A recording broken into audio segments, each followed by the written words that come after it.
Ẹ̀gbọ́n lórílẹ̀ ó di gòǹbé ẹ̀gbọ́n lórílẹ̀ ó di gòǹbé ẹ sọ fún pé àwọn áùsù kọ́ yà fàyà gbé ẹ sọ pé àwọn áùsù wọ́n ti jápa o wọ́n ti yàrí lórí ọ̀rọ̀ Yorùbá Nation ẹ̀yin ènìyàn mi mo kí yín wípé ẹ mà káàbọ̀ níbikíbi tẹ́ ẹ bá ti láǹfààní láti máa gbọ́ wa etí tẹ́ ẹ fi gbọ́ wa kò ní di bákan náà ojú tẹ́ ẹ fi rí wa kò ní fọ́ àwa láwọn máa wá o ẹ̀yin náà láwọn máa bá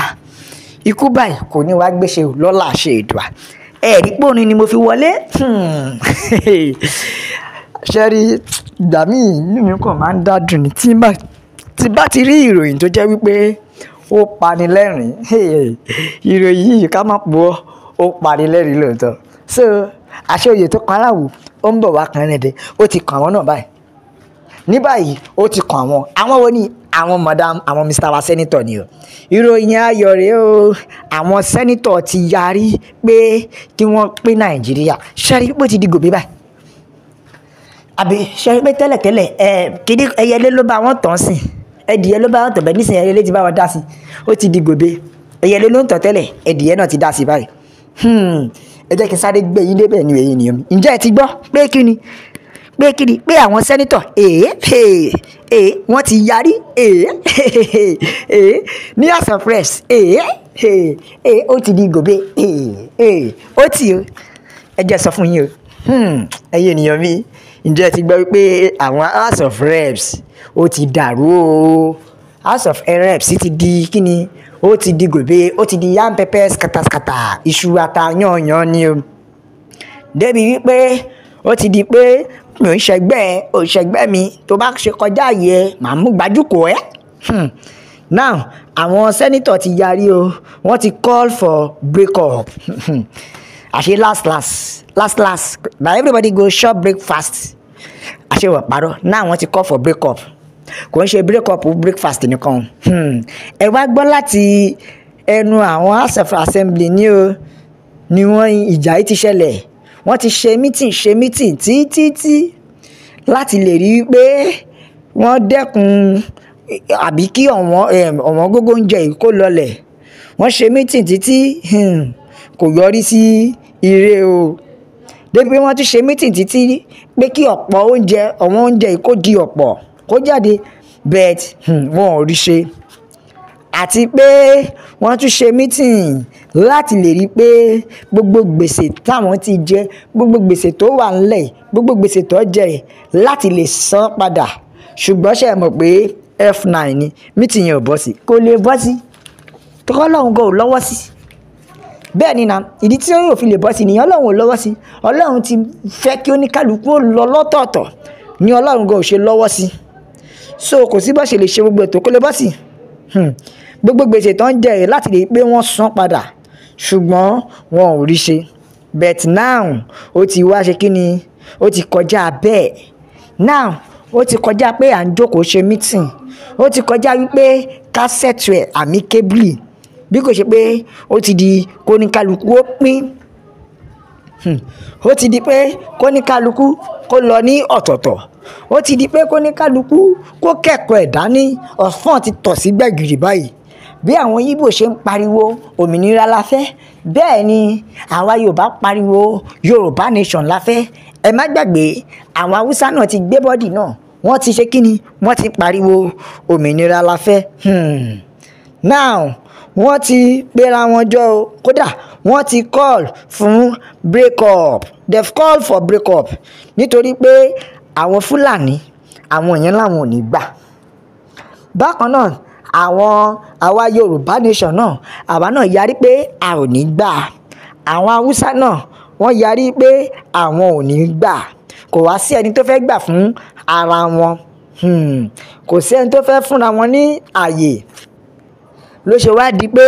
the more they ṣàlàyé the more they ṣẹlẹ́yà the more they ṣẹlẹ́yà the more things get worse tó ló ṣe wá di pé kò ṣe kí ni kò sọ̀rọ̀ tẹ́ ẹ fẹ́ sọ mọ́ o lílọ ló ń gbẹ̀yìn bọ̀yìbọ̀yì now wọ́n ti agree pé kí everybody kó pín lọ́tọ̀ọ̀tọ̀ ni o. Wọ́n ti pinnu pé ẹ jẹ́ kó ní kálukú ṣe kí ni, kó ní kálukú lọ, ẹ jẹ́ kó ní kálukú lọ sórílẹ̀-èdè ẹ̀ lọ́tọ̀ọ̀tọ̀. Ṣé mọ̀ pé slogan tá à ń lò ní no gree for anyone now no gree for anybody ni wọ́n ń ṣe báyìí o. Now gbogbo wọn ti sọ pé àwọn ò ṣe mọ́, pé àwọn ò ṣe one Nigeria mọ́. Wọ́n sọ wípé there's nothing in one Nigeria, wípé àwọn ò ṣe mọ́. Ṣé mọ̀ pé ọ̀rọ̀ yìí ó ti kúrò ní ọ̀rọ̀ àwọn agitator báyìí, ó ti kúrò ní ọ̀rọ̀ àwọn ajìjàgbara, ó ti kúrò ní ọ̀rọ̀ pé wọ́n pariwo wípé òmìnira la fẹ́, ó ti di ọ̀rọ̀ àwọn aṣojú ṣòfin yẹn rẹ́ House of Reps. Wọ́n ní pé ọ̀rọ̀ yìí ti kúrò ní wípé Yorùbá nation nìkan, wọ́n ti kúrò ní wípé Biafra must go nìkan. Kódà ó ti di ọ̀rọ̀ àwọn Senate báyìí, ó ti di ọ̀rọ̀ àwọn House of Reps débi pé àwọn senator ń gbéná wojú ara wọn wípé àwọn fẹ́ lọ. Ó ti di ọ̀rọ̀ pé senator ni o wọ́n yàn wípé àwọn fẹ́ pín. Kí ló ṣẹlẹ̀? Báwo ló ṣe ṣẹlẹ̀? Ọ̀kan lára àwọn senate yìí ló gbé ọ̀rọ̀ orílẹ̀-èdè pínpín síta o. Nínú wọn, níbi tí wọ́n ti ń ṣe meeting, ló mẹ́nu bà ọ̀rọ̀ orílẹ̀-èdè pínpín yìí nínú àwọn senate níbi tí wọ́n ti ṣe meeting, but wọ́n deny yẹn. Ṣùgbọ́n báyìí tí a fi ń sọ̀rọ̀ yìí, ó ti wá di ìjà láàrin wọn o, nítorí pé kí ni, wọ́n ti wá padà wá rí pé òótọ́ ni o. Nítorí pé wọ́n ti padà rí pé ó dàbí pé nǹkan tí ẹni yìí mú wá yìí tó sọ yìí, ó dà pé nǹkan tá a padà ṣe náà nìyẹn o. Nítorí kò sí ìyí tó fẹ́ gbà fúnra wọn mọ́. Àwọn Fúlàní ti yarí pé àwọn ò ṣe mọ́, Yorùbá ti yarí, àwọn Ìgbò náà pariwo Biafra must go. Ṣé wá rí pé kò sí nǹkan tó fẹ́ ṣe ju pé kórílẹ̀-èdè pín lọ. And 1914 amalgamation tí wọ́n sọ tẹ́lẹ̀tẹ́lẹ̀ ó ti expire, so everybody has the right to live. 1914 amalgamation tán ṣe wípé tó bá tó àsìkò kan kí gbogbo wa pín, but now ó ti lé àsìkò yẹn ti pé, ó tún lé 10 years still yet wọn ò pín o. Torí ẹ̀ fún ìdí èyí, ìgbà tó ti wá kúrò ní wípé à ń settle amicably, ó ti wá di ìjà báyìí ló ṣe máa ń àwọn sẹ́nìtì náà ṣe kí ni wọ́n ti dá sí báyìí. Ṣé rí pé Yorùbá nation wa la fẹ́? Ẹ̀yin ènìyàn mi, ṣé rí ìdí tá a fi sọ fún yín pé òmìnira ilẹ̀ Yorùbá ló ṣe kókó? Ṣé rí ìdí tá a fi pariwo fún yín pé no gree for anybody o, ẹ má jẹ́ kí wọ́n pa wá lẹ́nu mọ́, ìjà òmìnira ilẹ̀ Yorùbá òun ló ṣe kókó.